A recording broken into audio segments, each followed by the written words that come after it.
Shalom. Today we're going to explore the most expensive zip code that you can rent in the United States. And that's Battery Park City, which is on the west side of Manhattan in lower Manhattan. The One World Trade is actually right there. And at the heart of Battery Park City is Brookfield Place. So that's where we're going to start, and then we'll go outside and explore some other stuff. So Brookfield Place is it's a shopping mall in the middle, but it's also a large business park. There's like 7 high-rises that have all sorts of headquarters and buildings and things like that. And along with the mall, there's a middle atrium called the Winter Garden, and it has palm trees and seating and a big beautiful staircase for you to walk down on your prom. And a really amazing view of the New Jersey skyline and the water. So we're gonna grab some Starbucks, kind of sit around, see this place. I've been searching in the dark, trusting every clue I found,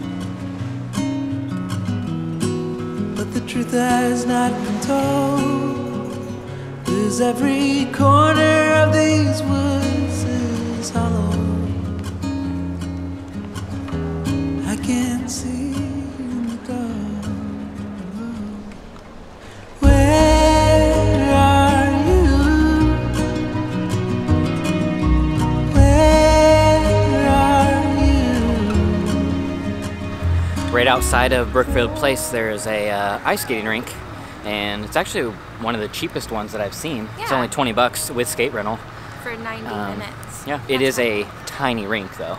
So. Yeah. But I don't think it's any smaller than Rockefeller. Maybe a little smaller. Yeah. But $20 versus like 45. So. Yeah.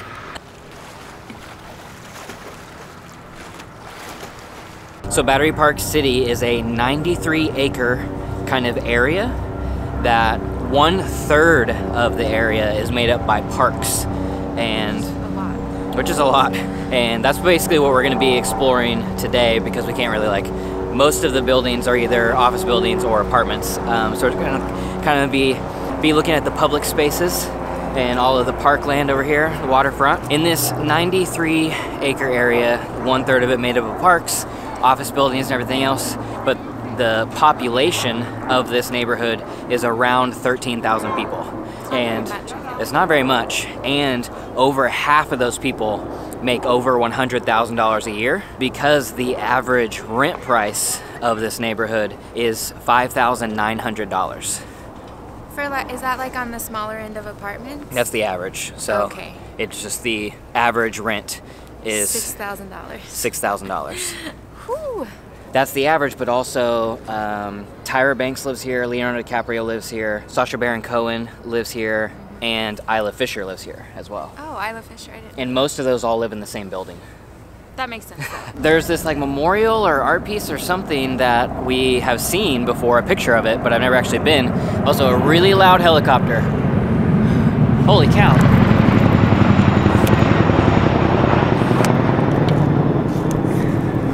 It's a military.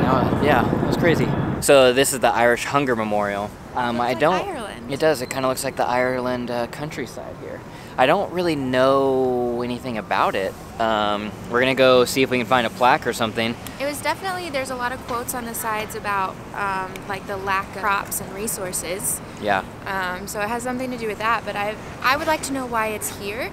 Yeah, did it happen in New York, or is it just to honor Ireland? Yeah.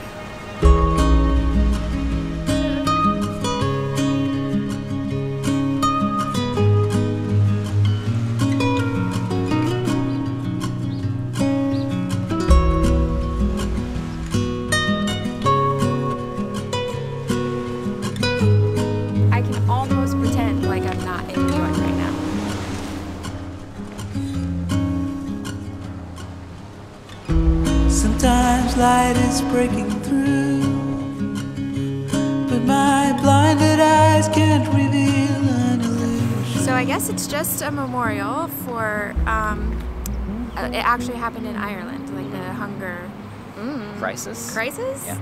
Lack of resources, lack of soil, lack of whatever, and too many people.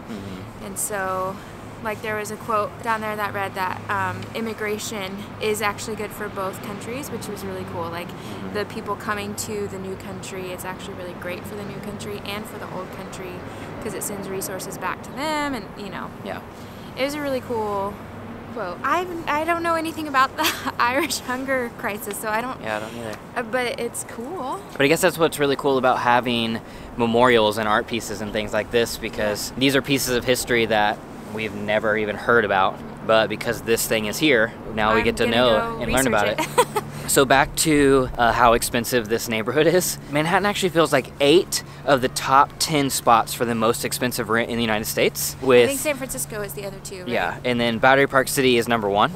But I was curious, and I looked up what the most affordable rent places in America is. I think it's like 12 or 13 of the top 100 zip codes for the cheapest places to live are in Oklahoma, where we came from. That's not surprising at all. And all of them are within the $500 range per month rent. The first house we purchased, our mortgage was less than $300. Yeah. Yeah, there's quotes that wrap the whole thing, and we didn't have time to read all of them, but they're all really about good. the Irish hunger crisis. Yeah. And speaking of migration and immigrants and things, what's also interesting about Battery Park City is up until the 1930s or 40s, this area was actually known as Little Syria.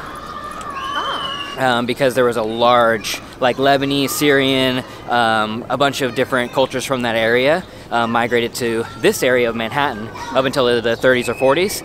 But the other really interesting fact about Battery Park City is that the area that was known as Little Syria was kind of the south part of this, because really the entire neighborhood of Battery Park City used to be just water. Up until 1976, I believe, it was just water with piers that came out, and they decided they wanted to rehabilitate this area because all the piers were just falling apart. They weren't actually using them. And so they used the dirt and everything from the construction of the World Trade Center, brought it over here and filled in the water to create this area. The Twin Towers, the World Trade Yeah, the original World Trade Center. Because the original World Trade Center was 7 buildings, including the Twin Towers. So the construction of the entire project. So they filled this area with all that dirt. And if you actually look at a map of Manhattan and follow the coastline, you'll actually see like there's a regular kind of sloping coastline, and then all of a sudden Battery Park City just juts out about the length into the water as a pier. And then it kind of just makes this kind of piece that sticks out of Manhattan.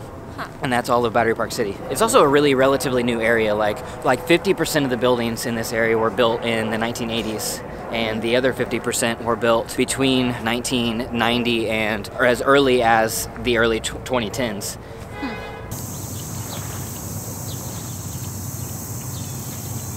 Actually, you don't even need to look at a map to see where they built out the area, because let me show you here. I'm going to turn the camera around. So you can see the island here, and it comes around, so there's the piers like normal, and then it comes here, and then a pier comes out, but it just keeps on going, and this whole thing is just landfill.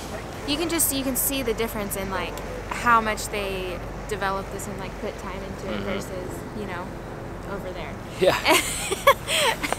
And like the buildings, I don't know if you can tell on camera, but the buildings are like, they come out further than these buildings. Yeah, the buildings were actually built on land that didn't used to be here. Yeah. And one thing about like this being more developed than those other areas is Battery Park City, I'm not sure of all the details, but basically Battery Park City has its own like organization that owns the land, and this area was a planned community. So like I said, most of it was built starting in the 80s, so it was just flat land, and they actually had like a city planner. It was a planned out neighborhood that was approved before any construction began, so everything has a specific intention and purpose. Yes. And you can feel it too. Yeah. Sometimes light is breaking through, but my blinded eyes can't reveal an illusion. So this is another park that is in the middle of kind of all of these apartment buildings, but it actually is a New York City park, like it's public. But this being a public park and how nice it is shows you how much money is in this neighborhood. This park feels like it's not even a public park. It feels like it's a courtyard for these apartment buildings. Yeah, for sure. Where are you? Where are you? If you're wondering, that park is called Teardrop Park. But Sarah was just saying when we were in there just how peaceful today is. Yeah. Like, it's so quiet. This doesn't really have anything to do with that other than just like the quiet. Just reminded me that when we were walking here, we walked through the 9/11 memorial. We saw some stuff set up because today is the 25th anniversary of the 1993 bombing of the World Trade Center. I knew nothing about that bombing until you mentioned it yesterday. Yeah, it's crazy. I didn't even know that the anniversary was today, but for some reason it came up in conversation yesterday. But another interesting fact about Battery Park City and to do with 9/11 is that when 9/11 happened, Battery Park City is obviously right here. I mean, there's Freedom Tower right there when we're in Battery Park City, so it's right here. Whenever 9/11 happened, this whole Battery Park City was displaced. They couldn't enter into their homes. A lot of the homes were actually in a crime scene area, so there was nothing they could do to get in. And so every single person had to leave, and 50% of the residents never moved back. Really? Yeah. It was just too difficult. It was just too much, so they just left and they found permanent residence elsewhere. Wow. So where we were at was basically the northernmost side of Battery Park City, where Teardrop Park is, and kind of where I was showing you how the land kind of came out. That's the northernmost side. Now we're gonna walk along the coast and kind of see the whole thing. Feel that you're alive. Where are you? Where are you? Where are you? Where are you? 'Cause the rivers told me lies. Where are you? This is beautiful. Yeah, this is nice. New goal, live in Battery Park City. Where, Museum of Jewish Heritage. oh, where are you? 'Cause the rivers told me lies. So we walked from the northernmost end to now the southernmost end. It ends. We're now like in Battery Park, right by Castle Clinton. And whenever Marisa was here in town, we explored all of that area, Bowling Green kind of stuff. So I'll link that video right up here so you can see the rest of that tour basically. But hopefully you enjoyed seeing Battery Park City. If you are looking for a nice, peaceful walk and beautiful water, buildings, history, definitely go check out Battery Park City. That's where it's at. It's really nice. But now I'm walking Sarah to work because her office building is down here. Very close to Battery Park City, Yeah. apparently. She has to go into work, so we're gonna end this video here. If you enjoyed it, hit the like button, subscribe if you're not. We make videos every Monday, Wednesday, and Friday on this channel. Sarah is a book nerd and loves making videos about books over on her channel every Tuesday and most Thursdays. Thank you guys for watching, and we'll see you in the next one.